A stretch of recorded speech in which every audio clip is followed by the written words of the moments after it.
आज का हमारा विषय है कि जिससे वो लोगों से अपना काम भी करवा सकते थे और लोगों का प्यार भी पा सकते थे। वो उनके काम करवाने के जो सिद्धांत थे, वो सिद्धांतों का अलग लिस्ट बनाकर उसमें वर्तमान जीवन के उदाहरण साथ में रखकर एक प्रवचन तैयार किया है और वो आज आप सुनेंगे। लोगों का मन और उनके काम करने की रीत सरखी ही होती है। मेरी यहाँ की बातचीत में अगर कोई ऑफिस का उदाहरण आता है तो आप इसको अपना घर के लिए समझ लेना। आपका घर, रिश्तेदार, मित्र, आपके जूनियर, आपके सहकार्यकर्ता, आपसे बुजुर्ग लोग, वो सभी से व्यवहार कैसे करें, उनकी बातें इस प्रवचन के अंदर आपको मिलेगी। पहला सिद्धांत है लोक व्यवहार का कि अपने आप को बदली करने की तैयारी रखो। जब कुछ सामने वाली व्यक्ति की और हमारी परिस्थिति या तो विचारों का मेल नहीं पड़ता, तब हम चाहते कि वो थोड़े बदल जाए, तो पहले उनको समझाओ, कोशिश करो कि वो बदलने को तैयार हो जाए। अगर किसी वजह से समझाने से भी वो बदली होने को तैयार न हो जाए तो उनसे फोर्सफुली मत करवाओ, जबरदस्ती मत करवाओ। जबरदस्ती करने से उनके मन में स्ट्रेस आएगी, आपके मन में स्ट्रेस आएगी। तो ऐसा करने के बदले दूसरा रास्ता आप ये भी ढूंढो कि आप बदली करके उनके लेवल में आ सकते हैं और अपना काम करवा सकते हैं। वो बहुत ही आसान होगा और मानसिक शांति वाला काम होगा। कोई संपूर्ण नहीं है, इनका दूसरा सिद्धांत है। कोई व्यक्ति के अंदर, अपने रिश्तेदार के अंदर, अपने कुटुंब के सदस्य के अंदर संपूर्ण होने की अपेक्षा मत करो और संपूर्णता मत ढूंढो। वो जैसे है वैसे ही उनका स्वीकार करो।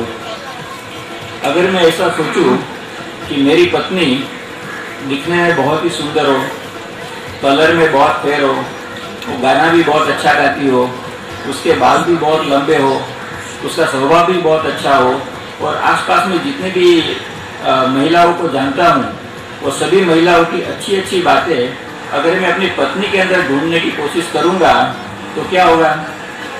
मुझे निराशा होगी, एक जगह पे मिलने वाला नहीं है। तो जैसा है हमारा सामने वाली व्यक्ति, उसको स्वीकार करो। तीसरा सिद्धांत है कि लोगों से एडजस्ट करना सीखो। एडजस्ट में मेरा दोनों हाथ से मैं ताली बजा रहा हूँ। ताली कब बजी? जब मेरे दोनों हाथ नजदीक आए तब ताली बजी। एक हाथ नजदीक आने से काम नहीं चलता, दोनों हाथ नजदीक आते तब ताली बजी।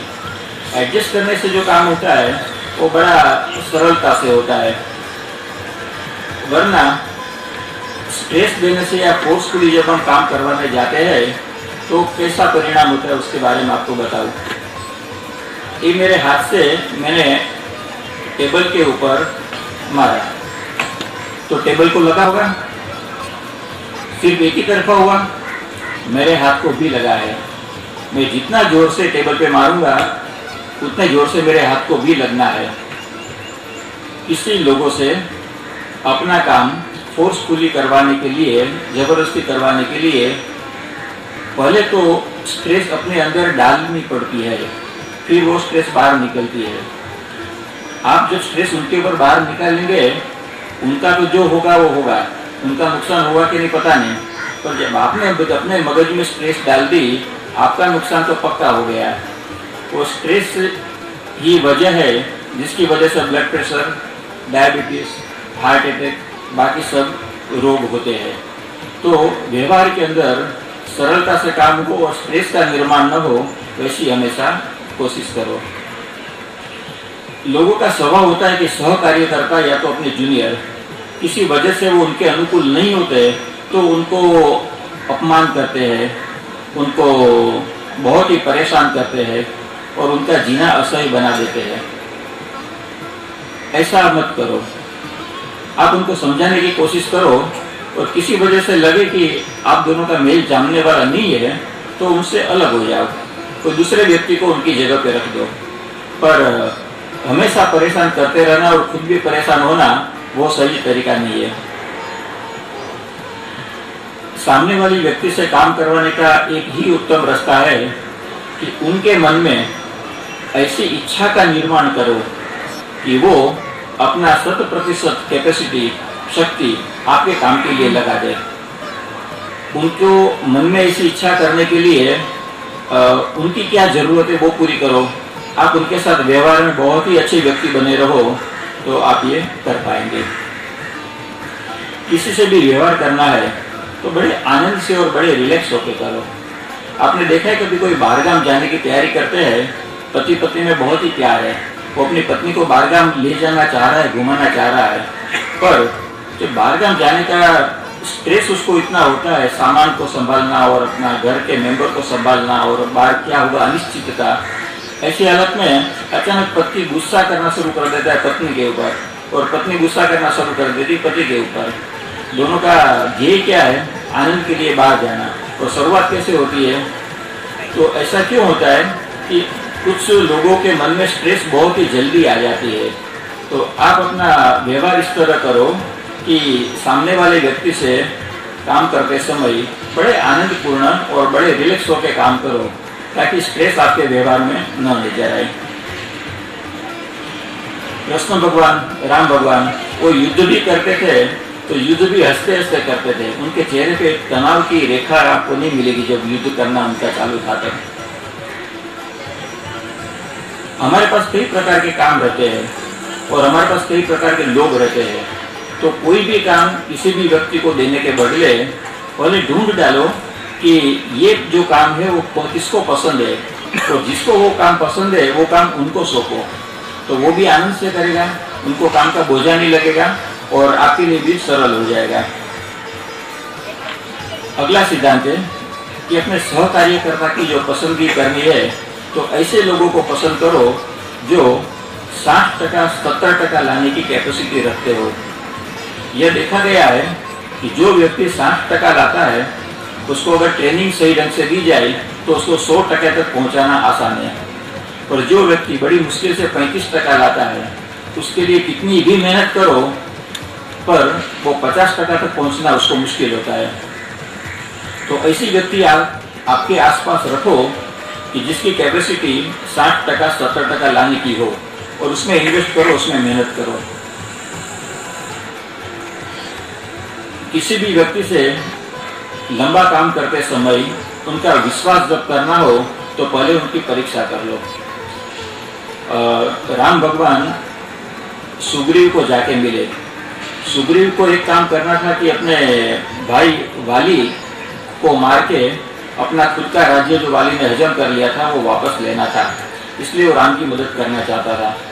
उसने राम के टेस्ट लिए कि वाली जो है वो ऐसा सामर्थ्य रखता है कि एक ही बाण मार के वो 7 ताड़ के झाड़ को बीच में से विंध कर सकता है, बीच में से तोड़ सकता है। आप भी कर सकते हैं क्या?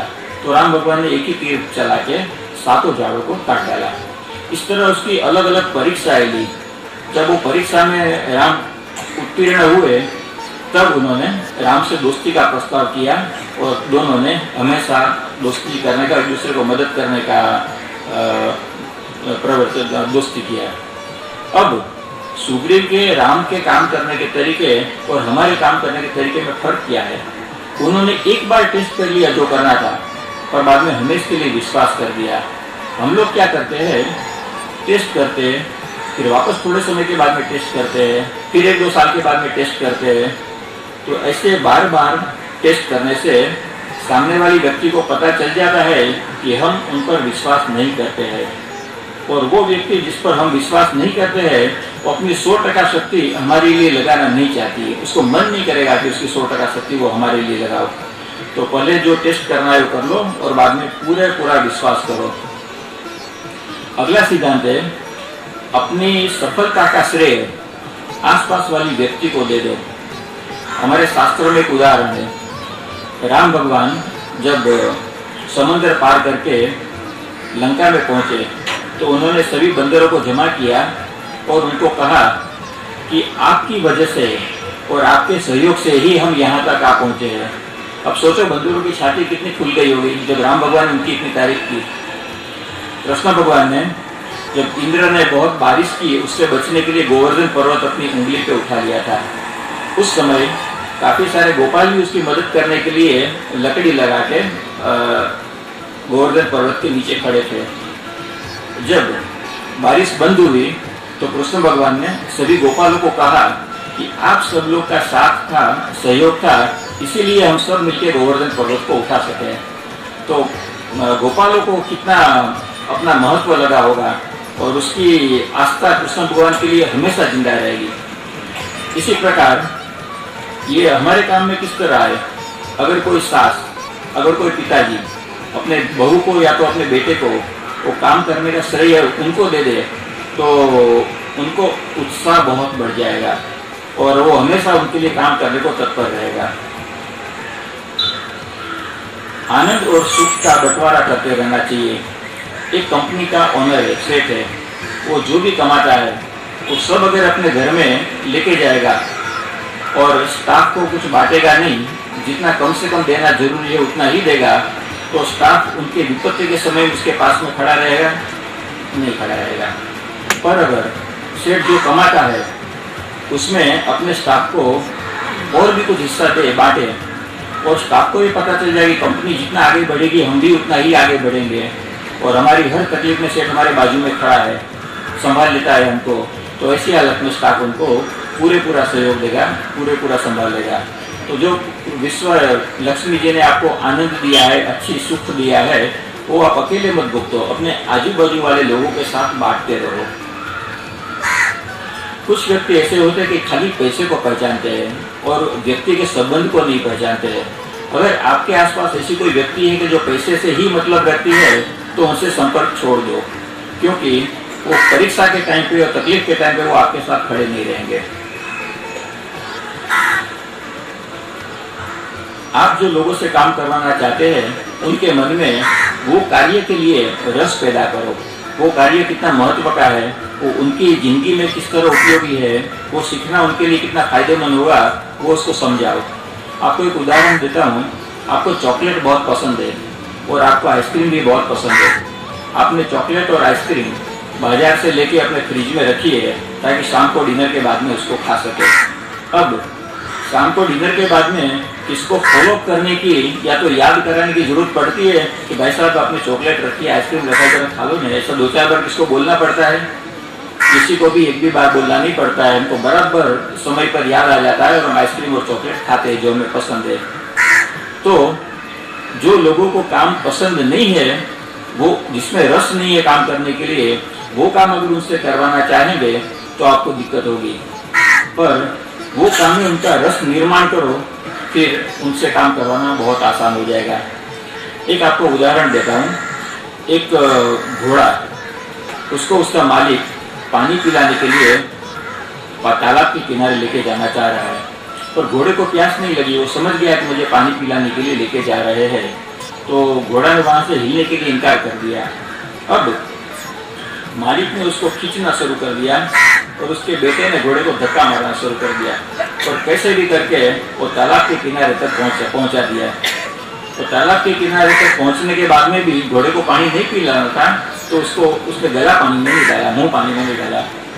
अब वो मालिक और उसका बेटा दोनों उसके गले के ऊपर लटक गए, सर के ऊपर, और जबरदस्ती उसका गला पानी तक पहुंचाया। अब जब पानी तक गला पहुंचाया है तो वो घोड़ा पानी पिएगा? वो घोड़ा पानी नहीं पिएगा, क्योंकि उसको पानी की जरूरत नहीं है, उसको पानी नहीं पीना है। अब घोड़े जैसे एक छोटे से जीव के पास भी उनकी पसंद का काम जो नहीं है वो भी जबरदस्ती नहीं करवा सकते हैं, तो एक मानव जैसे बुद्धिमान व्यक्ति के पास जो उनको नहीं करना चाहते वो आप कैसे करवा सकेंगे? वो बहुत ही मुश्किल है। उनका रस निर्माण करो, जो काम आप उनसे करवाना चाहते हैं उनके लिए। आप कोई भी काम करते समय जो लोगों को काम दो, उनके साथ में उनको काम करने की आज़ादी भी दो। सास अगर 100 काम बहू को देती है, वो बड़ी खुशी से करना चाहती है, और उसको ये बात पसंद ना है कि जो भी काम वो करना शुरू करती है वो हर काम में सास दखल करती है। ये इस तरह मत करो, इस तरह करो, ये ठीक नहीं है, वो ठीक नहीं है। वो काम बड़ी खुशी से करती है, पर उसको दखल पसंद नहीं है। तो अगर आपने काम उसको दे दिया है तो काम करने का पूरा अधिकार भी उनको दे दो, कैसे ढंग से काम करना वो भी अधिकार उनके ऊपर ही छोड़ दो। अपने व्यवहार में पारदर्शिता लाओ और अपने व्यवहार में लोकशाही लाओ। आपके जितने भी फैमिली मेंबर है, मित्र है, आपके कोई जिससे आप काम करवा रहे हैं, आपके स्टाफ है, सबको इक्वल लेवल दो। इसको ज़्यादा बढ़ा के क्योंकि हमारी ज्ञाति वाला है, या तो इसको थोड़ा कम महत्व क्योंकि वो कोई दूसरी ज्ञाति वाला है, वो दूसरी भाषा वाला है, इसलिए इसको थोड़ा कम महत्व देंगे, हमारी भाषा वाले को थोड़ा और नज़दीक आने का मौका देंगे। ऐसी पद्धति अगर रहेगी तो फिर सभी लोगों का साथ आपको नहीं मिलेगा व्यवहार में। तो पारदर्शिता और लोकशाही लाना जरूरी है। हर व्यक्ति अलग अलग है। हम इस तरह सोचे कि हम तो जब इनकी उम्र के थे तो ये काम हम कर सकते थे, तो ये उम्र में हमको ये काम इतनी अच्छी तरह से करना चाहिए, तो वो को क्यों नहीं कर पाते करके हम हमारे मन में व्यग्रता लाते हैं। जरूरी नहीं है, हर व्यक्ति अलग अलग है। जो कॉमन सिद्धांत है लोगों से व्यवहार करने के लिए, वो हर जगह पे अप्लाई नहीं होते हैं। जब कोई सी व्यक्ति के ऊपर कोई सिद्धांत अप्लाई नहीं होता है तो कॉमन सेंस को बीच में लाना है, और उनको क्या अप्लाई होता है वो उनको अप्लाई करना है। अपने सत्ता का बंटवारा करो, पावर को डिस्ट्रीब्यूट करो। अगर एक कंपनी का ओनर वो सभी पावर अपने पास रखेगा तो उसका जीना बहुत दुश्वार हो जाएगा। अब सोचो कि मैं यहाँ बैठे प्रवचन दे रहा हूँ, और अगर माइक की जवाबदारी भी मुझ पर है और कैमरा की जवाबदारी भी मुझ पर है और बाकी सब व्यवस्था अगर मैंने अपने पास संभाली है, तो कितना डिस्टर्बेंस रहेगा, मैं वो कोई भी एक काम शांति से नहीं कर पाऊँगा। तो जितने जवाबदारी आप लोगों को बांटते जाएंगे उतनी आपको फ्रीडम मिलती जाएगी, उतनी आपको आज़ादी मिलती जाएगी। और जवाबदारी बांटने के बाद में भी उनको काम करने का तो अधिकार, अपने ढंग से काम करने का अधिकार दो। कोई भी चीज़ का निर्णय तत्काल ले लो। राजा जब कोई उनके सामने सवाल आता था तो जो भी फैसला सुना देता है तुरंत फैसला सुना देते थे। तो उसकी वजह से लोगों का विश्वास बना रहता था और डर भी बना रहता था। सर्वसामान्य निर्णय करो। कई कुटुंब में क्या होता है कि उसके कुटुंब के वडील जो आर्थिक व्यवहार चलाने के लिए जिम्मेदार है, वो अपना निर्णय लोगों पे थोप देता है। ये उनका नियम है, वो नियम लोग स्वीकार नहीं करते हैं, तो स्वीकार नहीं करते इसलिए वो निर्णय में साथ नहीं मिलता है उनका। आप क्या करो, कुछ भी निर्णय करना है तो अपने सभी कुटुंब की व्यक्ति को, घर की व्यक्ति को एक साथ में जमा करो और उनको पूछो कि हमारे एक बेटी दूसरी ज्ञाति में शादी करना चाहती है, तो आप सबकी क्या राय है, उसको ज्ञाति में शादी करने देना चाहिए कि नहीं देना चाहिए। या तो अभी हमारे पास कुछ फंड की व्यवस्था हुई है, हमको अच्छी कार लेनी चाहिए कि हमको एक रूम वाला घर पहले लेना चाहिए। आप अपने निर्णय मत लोगों को थोप दो, लोगों का साथ में फैमिली मेंबर्स का निर्णय भी सुनो, समझो। अगर उनका निर्णय आपके निर्णय से अलग हो तो उनको समझने की ट्राई करो और अपने विचारों से उनको समझाने की ट्राई करो। अगर आप उसको समझा सके तो अपना निर्णय पे चालू रहो। अगर आप उनको न समझा सकते और आपका कुटुंब का सदस्य आपको समझा सकता है तो फिर उनकी बात को स्वीकार कर लो, अपनी बात का आग्रह मत रखो।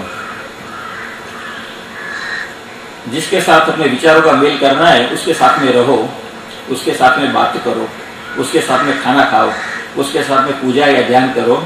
आपके विचार भी सहज उनके साथ में मिलते जाएंगे। व्यवस्था ऐसी होनी चाहिए कि लोग आपके पास आते रहे।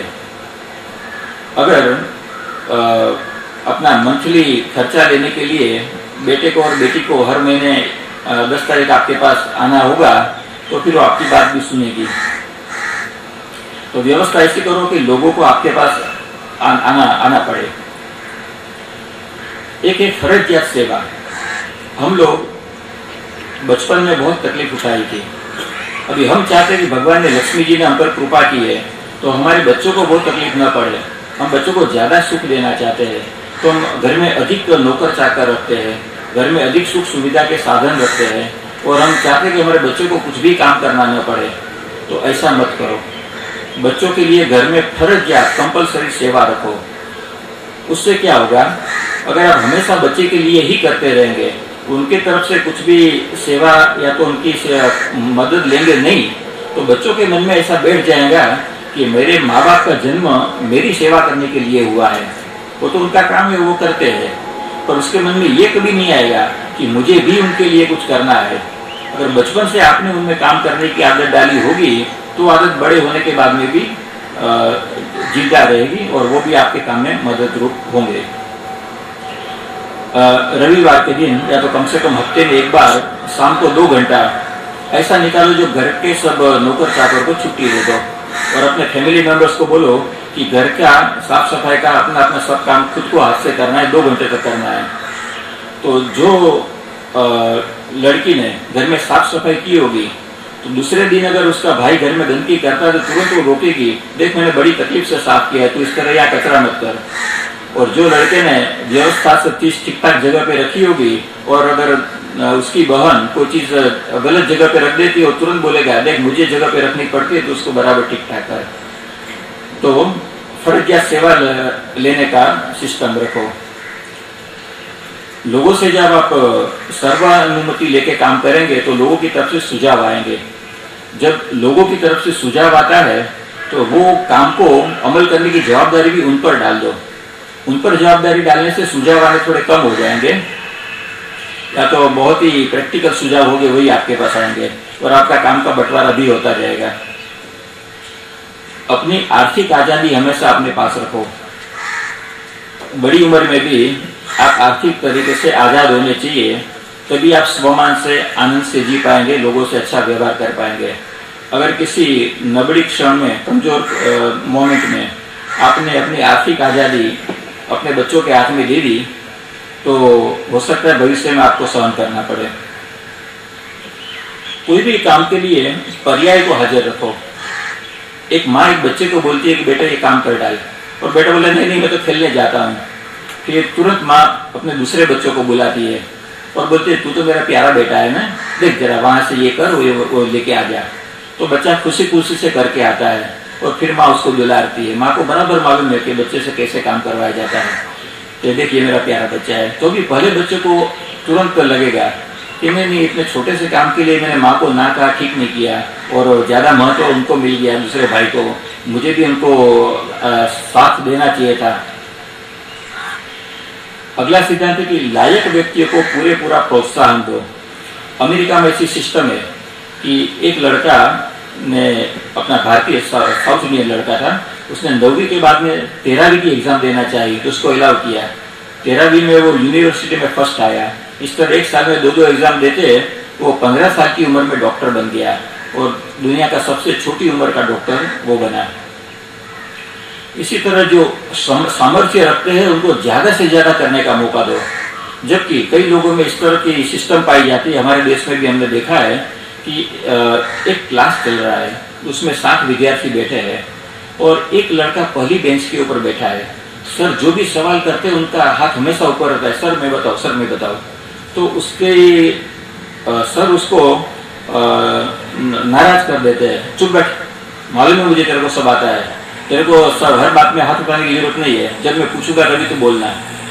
ये बोलने के बाद में एक ऐसा लड़का जो आखिरी बेंच के ऊपर कोने में बैठा है, जो आकाश में देख रहा है कि प्लेन कब उड़ के जाता है और कौवा उड़ के कहाँ जा रहा है और चींटी कहाँ जा रही है, उसका ध्यान उसमें ही है। मास्टर की क्या बात है उसमें उसका ध्यान नहीं है, पर मास्टर पूरा ध्यान वो बच्चे के मुंह से निकलवाना चाहता है, उसके लिए मेहनत करता है। तो आप उनके लिए मेहनत ना करो जो काम नहीं करना चाहते हैं, और उनके लिए अधिक मेहनत करो, उनके लिए नियम तोड़ के भी स्वतंत्रता दो कि जो काम करना चाहते हैं और जो लायक है। आप हमेशा दूसरे के दृष्टि बिंदु से सोचने का प्रयास करो। जो आपके लिए ठीक है वो जरूरी नहीं है कि दूसरे के लिए भी ठीक हो। जो आपका सत्य है वो आपका ही सत्य है, वो जरूरी नहीं है कि सामने वाली व्यक्ति का भी सत्य हो। तो उनका सत्य भी क्या है वो समझते हैं, वो आप जानने की प्रयास करो। हमेशा दोनों तरफ का लाभ बना रहे वैसी स्थिति पैदा करो लोगों से सफलता से काम करवाने के लिए। आप ही सोचो कि ये अगर वो मेरा काम करेंगे तो मुझे तो फायदा होगा, पर उनको क्या फायदा होगा जब मेरा काम करवा के, उनको लाभ कैसे बनाए, तो उनका लाभ भी साथ में जोड़ने का व्यवस्था करो। छोटी उम्र के जो लड़के रहते हैं, युवान रहते हैं, युवान के अंदर मगज खुला रहता है, नई चीज सीखने की तैयारी होती है और अपने आप को बदली करने की भी तैयारी होती है, जो बड़ी उम्र के लोगों में ये कम पाई जाती है। तो आप अगर ज्यादा सफल होना चाहते हैं, व्यवहार लोगों से अच्छी तरह करवाना चाहते हैं, तो छोटी उम्र के लोगों से काम करो, उसमें से अच्छे लोग ढूंढ के उनको ट्रेन करो। तो आपकी संस्था में जितने भी उम्र छोटी उम्र के रहेंगे उतना आप एवरेज उम्र जिसकी कम आती होगी वो संस्था ज्यादा आगे बढ़ेगी। आपको बड़ी उम्र वालों को समझना चाहिए उनसे काम करवाने के लिए। अगर एक 60 साल की व्यक्ति है और कोई वजन नहीं है फिर भी अचानक उसको गुस्सा आने लगता है तो आप सोचो कि हो सकता है उसका ब्लड प्रेशर चेंज हो गया हो और ब्लड प्रेशर चेंज होने की वजह से उसके मगज का संतुलन डिस्टर्ब हो गया हो, इसलिए उसको चिड़चिड़ापन आ गया हो, वरना वो व्यक्ति ऐसे नहीं है। इस ढंग से आप सोचने की तैयारी रखो तो उनको समझ पाएंगे कि वो चलो बराबर खाना नहीं खा पाते, चबा नहीं पाते, तो उसको थोड़ा चिड़चिड़ापन रहता होगा, तो उसको ज्यादा सहानुभूति से पेश आओ। इस तरह हमेशा बड़ों को समझने की कोशिश करो, अपने से छोटों को भी समझने की कोशिश करो। एक काम दे दिया, जल्दी से जा तू ये करके आ जा, और बाद में लड़का वो काम बराबर करके नहीं आया, फिर उसकी टीका कर दी, क्रिटिसिज्म कर दिया, वो उचित नहीं है। आप किसी को भी काम देते तो पहले उनको ही पूछो कि तुमने क्या समझा है, तुम क्या करने वाले हो। तो वो अपने मुंह से बराबर बोलेंगे कि मैं ये करने वाला हूँ। अगर वो बराबर समझा है तो उसको काम करने दो, अगर वो बराबर नहीं समझा तो आप अपने आप को एक लेवल नीचे ला दो। ऐसा लेवल नीचे लाते उसके साथ एक लेवल बना दो, और जब वो समझे तो उसको आगे के लेवल की इंस्ट्रक्शन दो, तब उनके साथ आप सफलता से काम कर पाएंगे। मान दो और मान पाओ। अगर आप दूसरों से अच्छी तरह व्यवहार करेंगे, उनको मान से पेश आएंगे, तो वो भी आपसे अच्छी तरह व्यवहार करेंगे, आपके साथ मान में पेश आएंगे।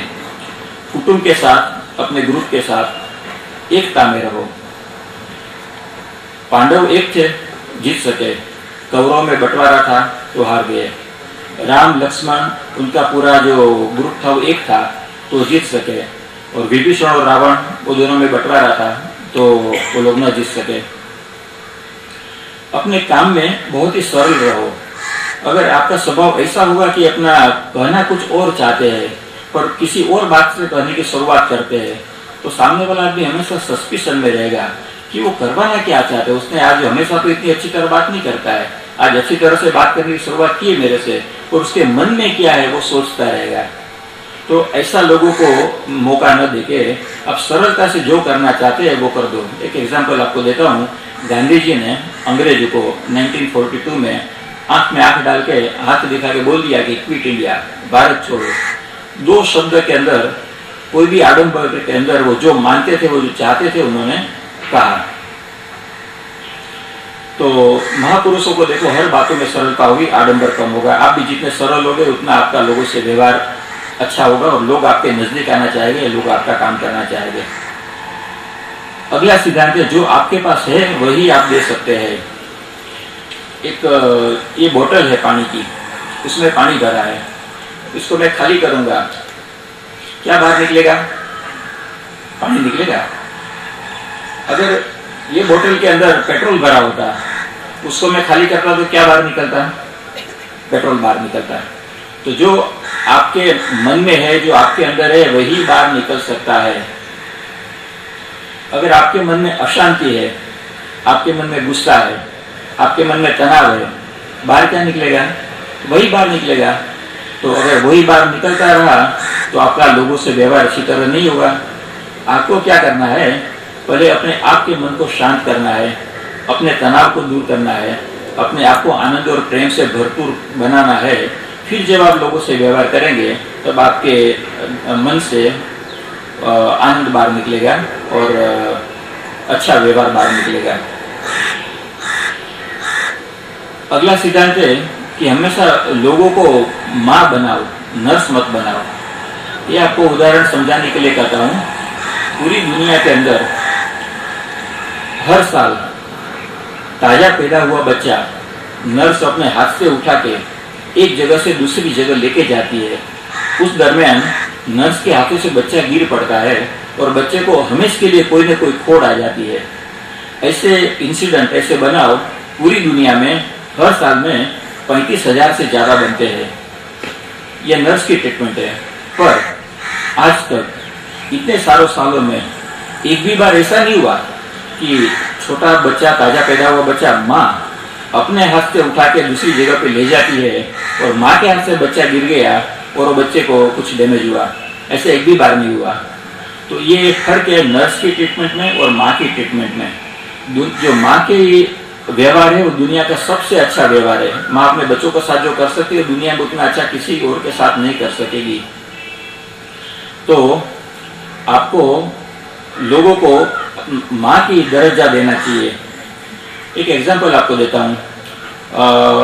मेरा कुटुंब रहता है प्रदेश में, मैं यहाँ अकेला रहता हूँ। हमारे घर में एक बहन आती है खाना बनाने के लिए, और मैं उनको कहता हूँ कि तुम मेरी माँ जितना मेरा ख्याल करे उतना तुम मेरा ख्याल करती हो। अब मेरी सेक्रेटरी जो उम्र में काफी छोटी है, शायद 20-22 साल की, उसको मैं कहता हूँ कि तुम मेरी माँ की तरह मेरा ख्याल करती हो। अब सिर्फ माँ का दर्जा दे दिया उससे काम नहीं बनेगा। आपकी माँ के लिए आप जितना करने को तैयार है उतना उनके लिए करने को तैयार रहो। उनकी तकलीफ के टाइम पे उसके पास खड़े रहो। आपके पास जो भी अच्छी अच्छी चीज है वो उनको दो, उनकी हर जरूरियात पूरी करो, और फिर उसको माँ का दर्जा दो। तब वो अपनी पूरी क्षमता आपके काम के लिए लगाएगी और आपको एक बच्चे की तरह संभालेगी। युवाओं को मौका दो। हम लोग ये सोचते हैं कि बड़ी उम्र के लोग काम बराबर कर सकते हैं, युवा लोग वो काम बराबर नहीं कर सकते हैं। ऐसा सोच ठीक नहीं है। एक उदाहरण है, अभिमन्यु को मौका दिया गया, महाभारत में उसने कितना अच्छा काम किया। रामायण में अंगद को मौका दिया गया, उसने कितना अच्छा काम किया। तो युवाओं को मौका दो, उसका सामर्थ्य बाहर लाने दो, बहुत ही अच्छा काम करके बहुत अच्छा रिजल्ट आपको देंगे। आपकी उम्र जब बड़ी भी हो गई हो, अब नई बात सीखने को, नई बात स्वीकार करने को और नई टेक्नोलॉजी को सीखने के लिए हमेशा तैयारी रखो।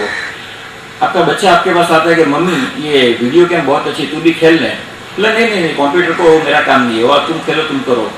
तो उसको लगेगा कि मेरी माँ जो है या मेरे पिताजी है वो समझता था कि सर्वगुण संपन्न है, उसको हर काम को जानते हैं। पर उसको पता चले कि ये छोटे से कंप्यूटर को भी नहीं चला सकते, जो काम वो बड़े आसानी से करता है वो नहीं कर सकते हैं। तो फिर उसको लगेगा आपकी लिमिटेशन उसके ध्यान में आती जाएगी। और हर नई चीज को अपनाने के लिए तैयार रहो, उसके पास भी कुछ सीखने के लिए तैयार रहो। ऐसी हालत में आप उनसे दोस्ती कर पाओगे, उनको बराबर समझ पाओगे। हमेशा पॉजिटिव एटीट्यूड मतलब हकारात्मक रवैया रखो।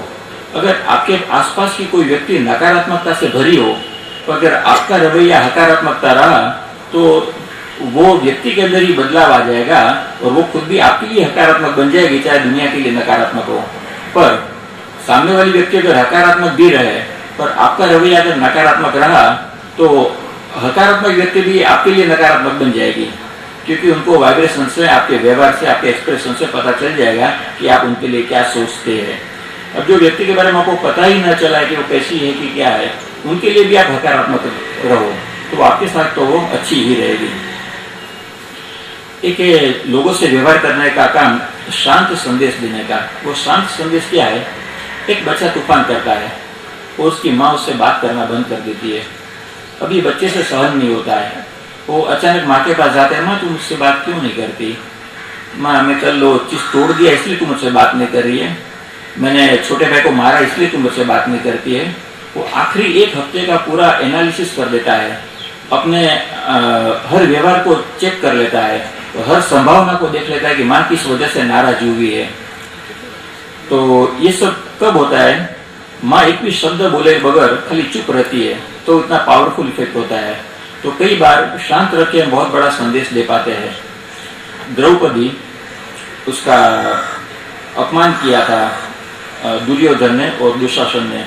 वो दुर्योधन और दुशासन को सजा दिलाना चाहती थी। उसने एक बार अपने केस खुले रख दिए और अपने 5 पति जो महारथी थे उनको बता दिया कि जब तक दुर्योधन और दुशासन का बदला नहीं होगा तब तक मैं अपने केस खुले रखूंगी। जंगल में 13 साल का वनवास हुआ। आजू बाजू वाला बहुत ही शांत वातावरण था और अच्छे अच्छे व्यक्ति भी ये शांत वातावरण के अंदर मन शांत करके बैठ जाते हैं। पर द्रौपदी ने रोज सवेरे उठ के उनको हस्बैंड को बात याद नहीं दिलाई, उनको टॉर्चर नहीं किया कि दुशासन का क्या हुआ, दुर्योधन का क्या हुआ, अब तक तुमने क्या किया, तुम क्या कर रहे हो, उसका क्या होगा। नहीं, खाली अपने केस खुले रख दिए और 13 साल तक वो 5 पति के मन में आग लगती रही। वो केस खुले देखते थे और उसको बराबर स्मरण होता था कि हमारा दुर्योधन और दुशासन को सजा दिलाएंगे तभी हमारा काम पूरा होगा। तो जो बोलने से काम नहीं होता है, उससे कई गुना काम मौन से होता है। एक लोग कहते हैं कि जैसे के साथ तैसा रहो, तो वस्तु के लिए ठीक है कि जैसे के साथ तैसा रहो, पर व्यवहार में और मानवीयों के लिए जैसे के साथ तैसा ठीक नहीं है। अगर कोई व्यक्ति गुस्से में आपके पास आता है, आप सोचेंगे कि जैसे के साथ तैसा रहो और आप भी उनके पास गुस्से में बात करेंगे तो व्यवहार बराबर चलेगा? नहीं चलेगा। अगर कोई व्यक्ति गुस्से में आपके पास आता है तो आपको उसके पास शांत होकर जाना है, प्रेम से जाना है। अगर कोई व्यक्ति आपके पास ऊंची ऊंची आवाज में बात करते करते आता है, अगर आप भी उनके साथ ऊंची आवाज में बात करेंगे तो व्यवहार बराबर नहीं चलेगा। इसमें विरुद्ध थियरी अपनाना है। अगर वो उतनी ऊंची आवाज में बात करता है, आपको शांत आवाज में और धीरे आवाज में बात करना है, तो धीरे धीरे धीरे उसमें बदलाव आएगा और वो भी आपसे अनुकूल हो जाएगा। दूसरा, रिश्तों के अंदर ऐसा है कि जैसा आप सोचोगे वैसा आप पाएंगे, इसलिए वैसा ही सोचो कि जैसा आपको पाना है। कई बार ऐसा होता है कि नई व्यक्ति से परिचय हुआ और कोई लोग धारणा बना देते हैं अपनी सुनी बातों के ऊपर, या तो कुछ साल पहले एक ऐसी व्यक्ति से उनसे खराब अनुभव हुआ था कि जिसका चेहरा ये व्यक्ति से मिलता जुलता था, अब इसका चेहरा भी उससे मिलता जुलता है, तो ये व्यक्ति भी मेरे साथ आज नहीं तो कल खराब ही करेगी। वैसी उसने अगर भावना बांध दी, उसके लिए वैसा ही सोचता रहा, तो व्यक्ति चाहे कितनी भी अच्छी होगी पर उसके साथ वो अच्छी नहीं रह पाएगी, क्योंकि उनके जो वाइब्रेशन है वही उनको 24 घंटा मिलते रहेंगे। अब वो सोच क्या रहा है कि ये व्यक्ति मुझसे खराब पेश आएगी तो उसको फल वही मिलता है, वो व्यक्ति उसको खराब तरीके से ही पेश आती है। और अगर कोई खराब व्यक्ति भी बाजू में आ गई और हमने उनको अच्छी तरह सोचा, तो ऐसा आपने देखा होगा कि कोई गुंडे प्रकार के लोग भी जो दुनिया से खराब पेश आते हैं, पर कुछ लोगों से बहुत ही अच्छी तरह पेश आते हैं, जो उनके साथ अच्छी तरह पेश आते हैं। अगर आप इसके बारे में अच्छी तरह सोचोगे तो आप उनसे अच्छा व्यवहार ही पाओगे। अब मैं आपको कुछ थियरी के बारे में बताता हूँ जो लोगों से व्यवहार करने के लिए है। चाणक्य ने कहा था कि नरम व्यक्तियों के साथ मक्खन जैसे बन जाओ। मक्खन इतना नरम होता है कि इतना सर का बाल उसके अंदर डाल दे तो बाल भी अंदर घुस सकता है, उतना नरम मक्खन होता है। और कठोर व्यक्ति के साथ वज्र जैसे बन जाओ, ये चाणक्य ने कहा था, ये उनका काम करने का ढंग था। हमारे शास्त्र में दिखाया है लोगों से व्यवहार करने के लिए 4 रास्ते: शाम, दाम, दंड और वेद। हम लोग क्या करते हैं कि थोड़ी देर शाम को अजमा लिया, समझा लिया लोगों को, कि थोड़ी देर पैसा से काम करवाने की कोशिश की, और हमको जल्दी रहती है कि हम कितना जल्दी दंड का हथियार उपयोग करेंगे और कितना जल्दी वेद का हथियार उपयोग करेंगे। ऐसी जल्दी मत करो। किसी व्यक्ति के साथ काम करना है, उसको शाम से मतलब समझा के ही काम करो। उसमें भी अगर निष्फलता मिलती है तो वापस समझा के काम करो। फिर भी अगर आप सफल नहीं होते हैं तो फिर भी समझा के ही काम करो। पर दाम, डर और दंड और भेद, वो हथियार आपके पास रखो, और सामने वाले व्यक्ति को पता होना चाहिए कि आपके पास ये हथियार है, तो आपसे वो बराबर व्यवहार करेगा, आपके वो वश में रहेगा। एक है बांटो और बटोरो, दो और लो। हम लोग ये कोशिश करते हैं कि जो चीज़ हमें पसंद है, हमारी आजू बाजू वाली व्यक्तियों के पास है, वो चीज़ हमको मिल जाए, तो ऐसा नहीं होता। अगर आप लेने की कोशिश करोगे तो आप वो व्यक्ति आपकी नहीं रहेगी, वो आपसे पराई हो जाएगी। तो ऐसा न करके उल्टा व्यवहार करो। सबसे पहले लोगों को दो। देने के लिए क्या, जो आपको जरूरत नहीं है, आपको पसंद नहीं है, कोने में कबाड़ में कई साल से एक जगह पे पड़ी है, वैसी चीज उनको मत दो। जो आपको बहुत ही अच्छी लगती है, आपके पास सबसे अधिक अच्छी चीज वो है, आपको बहुत पसंद है, वो चीज लोगों को दो। उनको पता चल जाएगा कि आप अपनी सबसे काम की चीज देते हो कि सबसे निकम्मी चीज उनको दे रहे हो। तो सबसे काम की चीज, सबसे अच्छी चीज आपके पास जो है वो उनको दो। तो अब वो चाहेगा कि आपके लिए कुछ करना। वो भी एक इंसान का स्वभाव है कि उनके लिए साथ अगर कोई अच्छा ही पेश आता है तो हमेशा सामने अच्छा रहने की ही कोशिश करता है। तो शाम और दाम से ही काम करवाओ। दंड और भेद का खाली हथियार दिखाने के लिए रखो, और उसको हो सके तब तक उपयोग मत करो। और बांटो और बटोरो, लोगों को पहले दो और फिर लो। और लेने की जरूरत नहीं पड़ेगी, आप देना शुरू करो, देना शुरू करो और खुद ही आता जाएगा अपने पास। हम देख रहे हैं अपना यहाँ सोमैया ग्रुप जो ज्ञान यज्ञ कर रहा है इतने सालों से, और वो ज्ञान और अलग अलग सुविधाएं, शाम को यहाँ लोगों को घूमने के लिए आने के लिए छूट है, तो लोगों को अलग अलग सुविधाएं देते ही जा रहे हैं। तो उन्होंने कुछ बदले की भावना रखी नहीं, कुदरत का भी स्वभाव देने का था। देने का स्वभाव रखो तो सामने कुदरत अनेक गुना बढ़ा के अपने को वापस देती है। वो कुदरत के नियम में श्रद्धा रखो।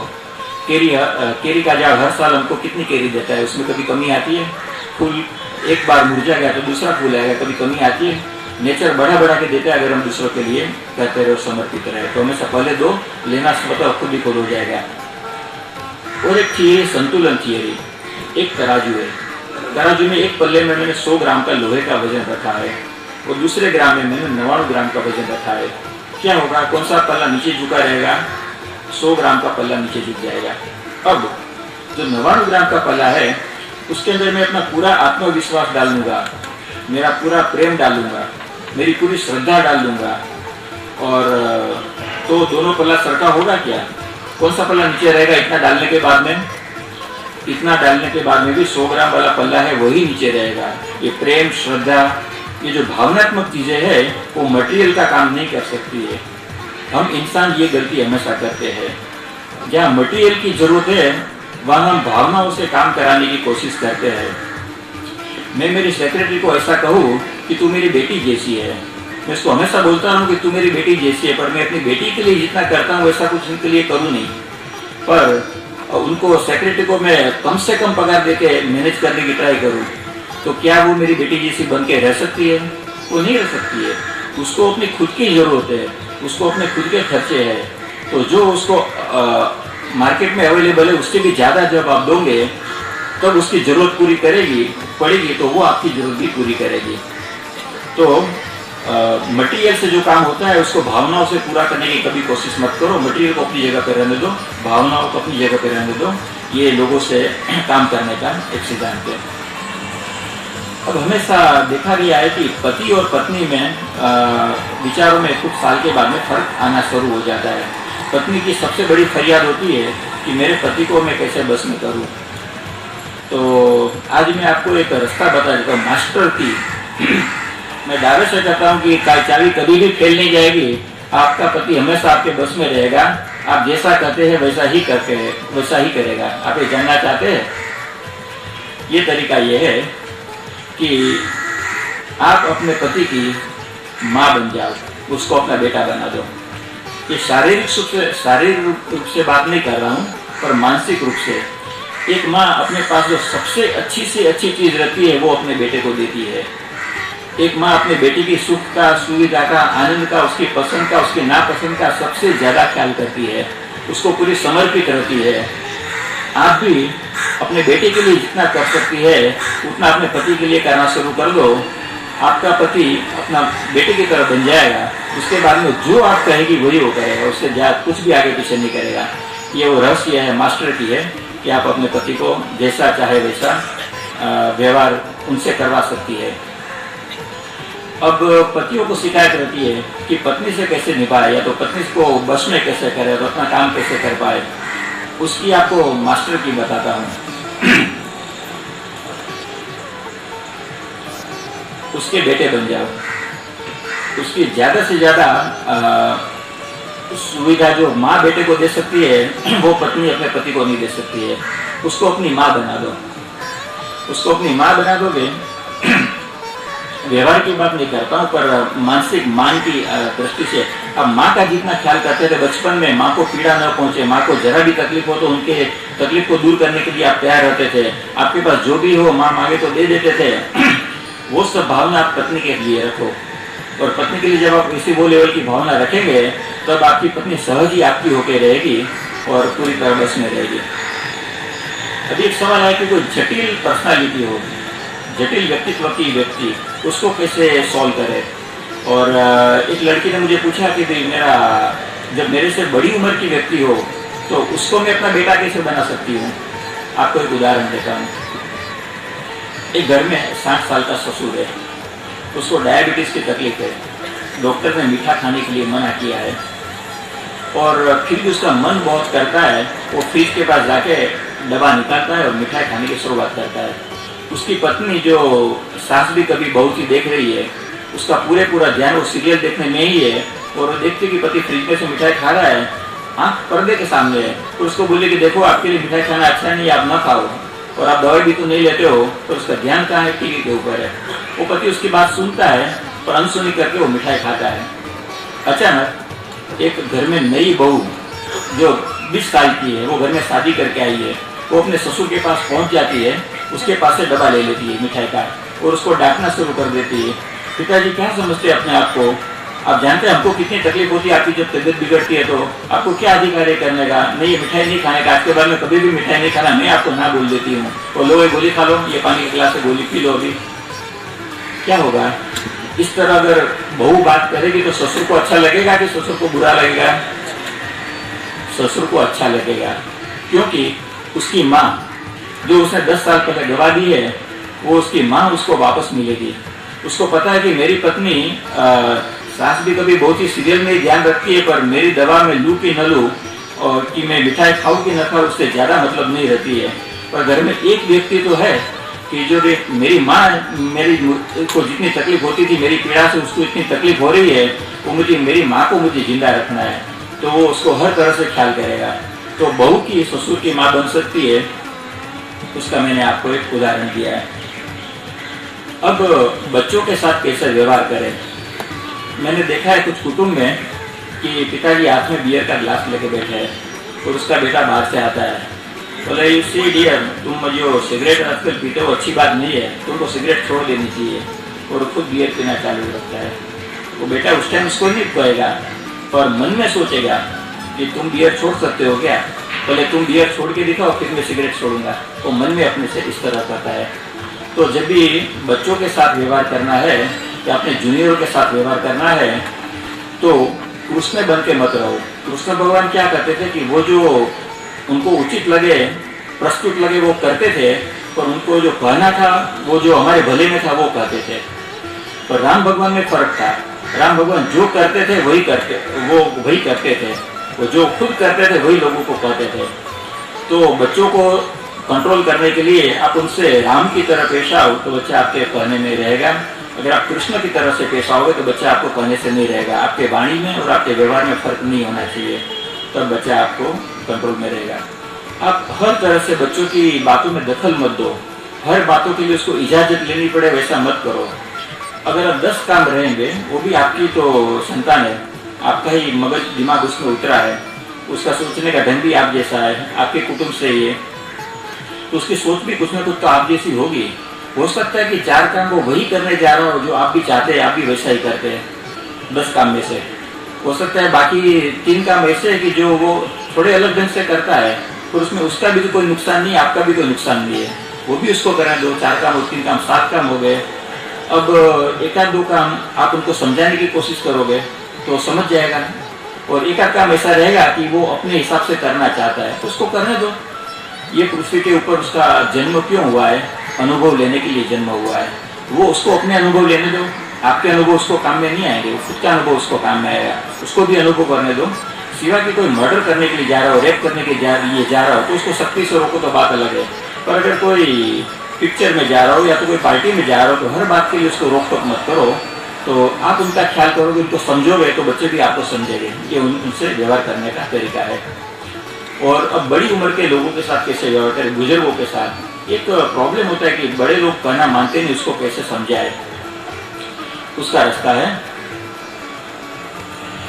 कि आप पहले वो जो बात बोलते हो सुन लो, पूरी बात सुन लो शांति से। उनको बोलो ठीक है, आप जैसा करते हैं वैसा ही करेंगे, उसको स्वीकार कर लो।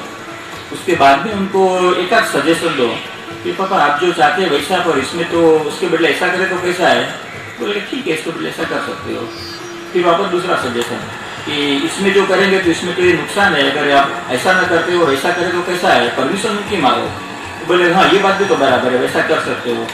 तो इस तरह बातचीत करते करते अचानक आपके ध्यान में आएगा कि जो बात आप चाहते थे वही सब बात हो रही है, और वो सब बात के लिए वो खुद भी राजी है। तो यह बड़ों से व्यवहार करने का तरीका है। आशा है ये सब व्यवहार की बात आपको काम में आएगी। इसकी वजह से आपकी सुख, समृद्धि और आनंद में बढ़ावा होगा। मुझे शांति से सुनने के लिए आपका बहुत आभार। सर्वे जना सुखिनः सन्तु, सर्वे सन्तु निरामया, सर्वे भद्राणि पश्यन्तु, मा कश्चित् दुःखम् आपनेयम्।